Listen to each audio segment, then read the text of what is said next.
Welcome back to HQ. Buffalo's Josh Allen earned his first MVP award earlier this month, beating Ravens quarterback Lamar Jackson in a nice tight race there. Jackson topped Allen for first-team All-Pro honors just a few weeks before, but the Bills quarterback flipped enough votes to take home that MVP award. Now, not every team has won a Super Bowl. The Bills and the Vikings are tied for the most Super Bowl appearances without an actual victory. But when it comes to that AFC East title, take a look right here. The Bills with 15 of it. The only team that has more. Those New England Patriots. I love how the Colts still have more AFC East titles than the Jets, even though they haven't been in that division. Wow.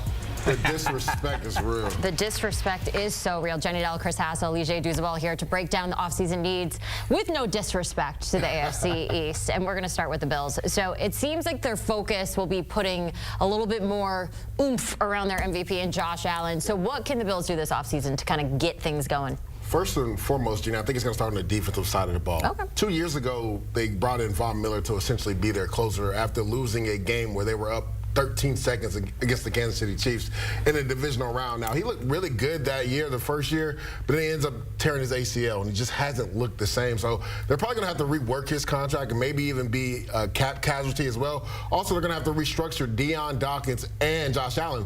But what about this one? Trade for Myles Garrett, right? He seems like he wants to get out of Cleveland. Now, again, he's the face of the franchise. Don't know if Cleveland will really entertain a package to trade for him, but they can restructure and get enough money to not only trade for Myles Garrett, but also extend him. And you see what Myles Garrett has done, right? First in TFLs last year, first in pressures, second in the NFL in sacks.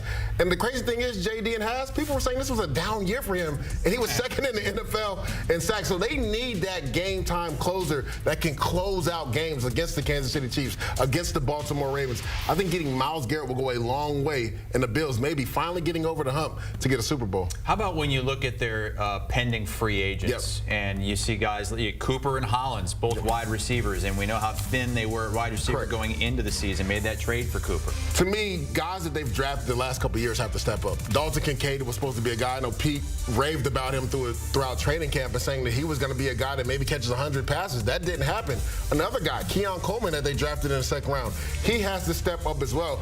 They're going to be led by their offensive line in the run game. James Cook is a Pro Bowl player, and that's something that they need to look at as well, because they may need to extend him for what he's done over the last 3 years there. A lot of money. Exactly. I mean, but rightfully so, right? He tied for the league in rushing touchdowns last year, back-to-back 1,000-yard receiver, back-to-back Pro Bowl running back. So he's a player not only in the run game, but in the pass game that they use a lot as well. So when you look at what Josh Allen, maybe they need one more receiver to pair with Curtis Samuel and also Khalil Shakir, but the young players that they've drafted the last 2 years, more specifically in the second round, they need to step up. All right, let's move to your New York Jets. Oh, yeah. And a lot of stuff going on here. New management, new head coach.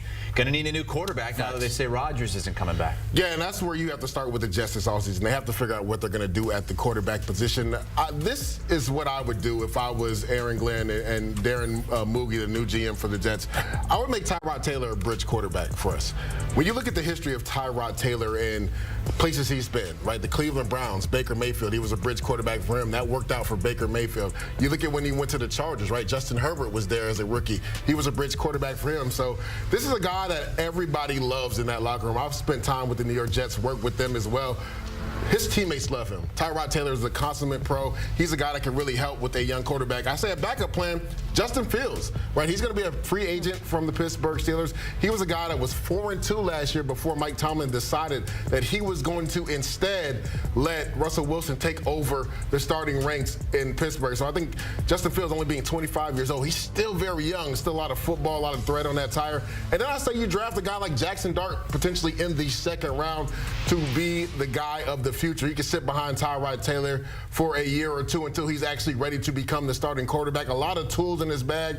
The thing is, he's going to need to work on processing a lot faster, getting the ball out of his hand and throwing with anticipation. But all the tools are there for Jackson Dart. So if I was the New York Jets, Tyrod Taylor, backup plan, Justin Fields, draft Jackson Dart in the second round. Got to ask about potential franchise players that they could tag. We got DJ Reed over there. What do you think about keeping that young corner around via the tag? He's going to be the top corner in the market. market. I just don't think the Jets are going to tag them because they still have Sauce Gardner, who could get a potential new deal this offseason. Now, Sauce didn't have his best season last year, but he could potentially get a new deal. DJ Reed, again, is going to be the top corner, probably with Carlton Davis out on the free agent market, and he's going to have a robust market. He played his tail off last year, and he played through injury last year as well, so that goes a long way when teams are looking at impending free agents. Did a guy shut it down when the season didn't look good for him, or did he go out there and compete? And DJ Reed did that at a high level. Never stop. Never Always stop. compete. Never. Great advice. All right, looking at the Dolphins next. Now that the Tyreek Hill drama kind of figured itself out. The little drama they had. Weird way. Yeah, the Dolphins, you got to think they were focusing on two major things. So shoring up their O-line and then handling their top free agent in Holland. So what do they need to do? So I go back and forth with this. And I love Javon Holland. Spent some time with him at Miami Dolphins training camp this past year. Hasn't really played well the last 2 years. Right now, he was very vocal about Vic Fangio, who was the defensive coordinator there last year, and the way he used his skill set. And then Vic Fangio goes to the Philadelphia Eagles, JD, and they win a Super Bowl. So was it the scheme or was it the player? Now, he has a lot of upside. The kid's only 24 years old. He's a ball-hawking safety, so he's going to have a robust market. I just don't know because the Miami Dolphins are already in negative when it comes to the cap. Will they be able to actually afford him or even tag him? Because when you tag a safety, I think it's going to be around $19 million because the top safeties in the NFL, the top 5, are averaging between $19 and $21 million. So I don't know if the Dolphins will feel comfortable tagging him at that price tag. But you talked about it, JD. The interior offensive line was abysmal last year. They need to really fix that. I think losing Robert Hunt to the Carolina Panthers, I don't think they knew how big of the loss that was going to be. They need to shore up that interior offensive line and the interior defensive line as well. Going to be a big year for the head coach trying to prove he can be a winner. And Tua as well. I mean, for sure. Look, what does he have to show you this upcoming season?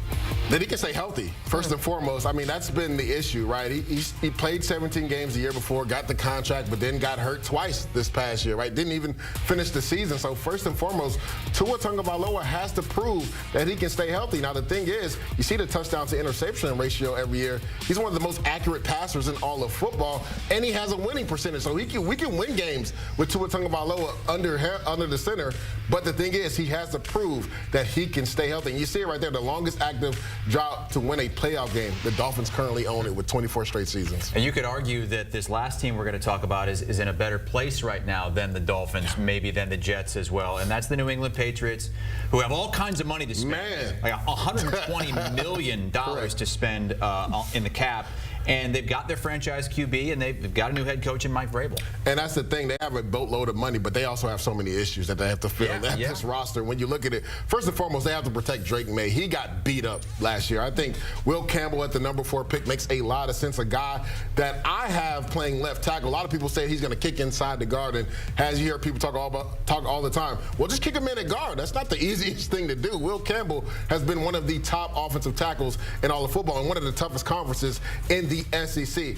Then I thought that they could potentially maybe go get T. Higgins guys, but it looks like he may get franchise tagged. So backup plan, Chris Godwin. I don't see the Tampa Bay Buccaneers franchising him a third time because that hit would be almost quarterback money. $39 million. So I don't see Chris Godwin potentially getting tagged. And you saw what he was doing through the first 7 weeks of the season.